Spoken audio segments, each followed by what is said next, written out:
हादगाव नगरपालिका या निवडणुकीमध्ये शिवसेना भारतीय जनता पार्टीची युती आहे। शिवसेना भारतीय जनता पार्टी उमेदवाराच्या वतीने सर्व कार्यकर्ते आम्ही आज प्रचाराचा शुभारंभ या ठिकाणी केलाय। आज प्रचार नारळ आमचं फुटलेलं आहे आणि आजपासून आम्ही जोरामध्ये कामाला लागणार आणि ह्या नगरपालिकेवर शिवसेना भारतीय जनता पार्टीचा झेंडा आम्ही फडकवणार।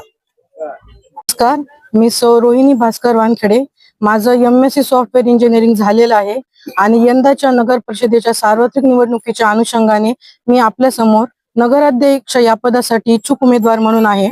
तर आपल्या सर्वांना माहीतच आहे, आपल्या शहराची, हादगाव शहराची आणबाण शान असलेले आणि आपल्या सर्वांचे खऱ्या अर्थाने असलेले की मेकर आपले माननीय भास्कर वानखेडे साहेब यांनी जो आतापर्यंत आपल्या हादगाव शहराचा सर्वांगीण विकास केलेला आहे, तो कुठल्याही कामात असू द्या, आपल्या सर्वांना सांगण्याची वेगळी गरज नाही। आपल्या हादगाव शहरामध्ये शादीखाना असू दे किंवा नगरपालिकेची इमारत असू दे, वेगवेगळ्या प्रकारचे रस्ते, नाल्यांची कामे, उत्कृष्ट पद्धत सगळे कामे आपल्या वानखेडे साहेबांनी केलेली आहेत आणि त्यांच्या मार्गदर्शनाखालीच आता सध्या भास्कर दादा पण गेल्या 2 वर्षापासून हादगाव शहराचा विकास कसा होईल याच्याकडे त्यांनी भरपूर लक्ष दिलेलं आहे।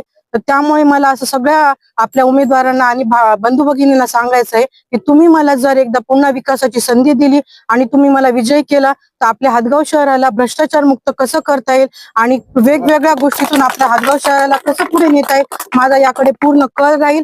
मी पुन्हा एकदा सगळ्यांना सांगू इच्छिते की यावर्षी आपल्या हादगावमध्ये भाजप आणि शिवसेनेची युती झालेली आहे, त्यामुळे तुम्ही मला विकासाची संधी द्या आणि भरपूर मतांनी माझा विजय करा आणि आपल्या सर्वांचे लाडके माननीय अशोकराव चव्हाण साहेब, माननीय बाबूराव कदम कोळीकर साहेब आणि माननीय आमचे सुभाषरावजी वानखेडे साहेब यांचे हात बळकट करा आणि आमचा विजय करा। जय हिंद, जय महाराष्ट्र।